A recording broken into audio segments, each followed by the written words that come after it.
Hi guys, good morning. Gagawa tayo ng ginataang papaya. Ayan, nag-isa na ako ng sibuyas bawang. Saka nilagyan ko ng luya. Ayan, ang ating halo. Piprito tayo ng isda. Ayun.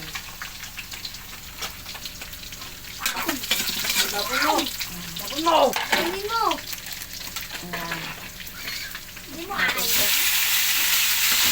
Para maraming sahog, maraming sarap.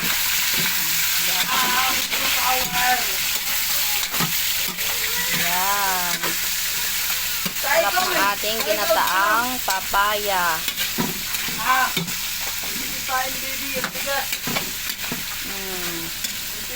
Tabang-tabangan mo na yung gatas para ano. Yan, ang ating ulam ngayon guys.